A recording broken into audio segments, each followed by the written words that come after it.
క్రికెట్‌ని చాలా బాగా ఇష్టపడే వాళ్ళకి అప్పట్లో 1992లో పాకిస్తాన్‌కి వరల్డ్ కప్ సాధించి పెట్టిన బౌలర్ ఇమ్రాన్ ఖాన్ అందరికీ తెలుసు. ఆ తర్వాత ప్రాంతంలో పాకిస్తాన్‌కి ఆయన ప్రైమ్ మినిస్టర్ అయ్యాడు. అయితే ప్రైమ్ మినిస్టర్‌గా ఉన్నప్పుడు ఆయన చేసినటువంటి కొన్ని పనుల వల్ల ఈరోజు జైల్లో ఉండేటువంటి పరిస్థితి ఉంది. అంతేకాకుండా ఫిబ్రవరి 8వ తారీఖు అంటే ఒక 10 రోజుల్లో పాకిస్తాన్‌లో దేశం మొత్తం కూడా ఎలక్షన్ రాబోతున్నాయి. ఇమ్రాన్ ఖాన్ పార్టీ చాలా స్ట్రాంగ్గా దూసుకు వెళుతోంది. ఈ టైంలో ఊహించిన విధంగా అక్కడి న్యాయస్థానం ఇమ్రాన్ ఖాన్కి 10 సంవత్సరాల జైలు శిక్ష విధించింది. అసలు ఈ జైలు శిక్ష విధించడం వెనక నడిచినటువంటి కథ ఏంటి, ఇంత అర్ధాంతరంగా అతనికి జైలు శిక్ష విధించాల్సినటువంటి అవసరం ఏమొచ్చింది ఆ దేశానికి అనేది మనం ఒకసారి చూద్దాం. ఇమ్రాన్ ఖాన్తో పాటు ఆయన సన్నిహితుడు షా మహమ్మద్ ఖురేషీ కూడా శిక్ష పడినట్లుగా పాకిస్తాన్ మీడియా తెలిపింది.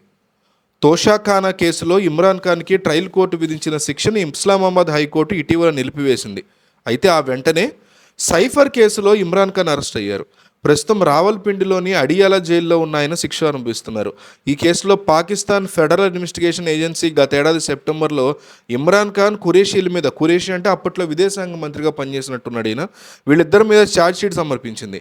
ఇమ్రాన్ ఖాన్కి భద్రత, ప్రాణహాని ఈ 2 సమస్యలు ఉండడంతో ప్రత్యేక కోర్టు న్యాయమూర్తి జైల్లోనే ఇటీవల విచారణ చేపట్టారు. తాజాగా ఇమ్రాన్ ఖాన్తో పాటు షా మహమ్మద్ ఖురేషీకి 10 ఏళ్లు శిక్ష విధిస్తూ తీర్పిచ్చారు.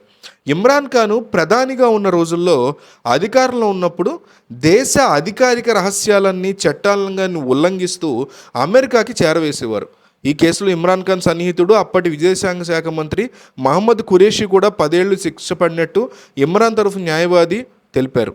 పాకిస్తాన్లో 2024 ఫిబ్రవరి 8న ఎలక్షన్స్ జరగబోతున్నాయి. అయితే అప్పట్లో ఈయన దేశానికి సంబంధించినటువంటి సెక్యూరిటీ, సేఫ్టీకి సంబంధించిన నామ్స్ని బయటపెట్టారని, ఈరోజు ఇరాన్కి అమెరికాకి మధ్య జరుగుతున్నటువంటి యుద్ధానికి సంబంధించి ఎట్లా అయితే ఉందో అప్పట్లో ఆయన ప్రైమ్ మినిస్టర్గా ఉన్నప్పుడు కూడా ఆర్మీ ఎక్కువగా డామినేట్ చేసేది పాకిస్తాన్ని.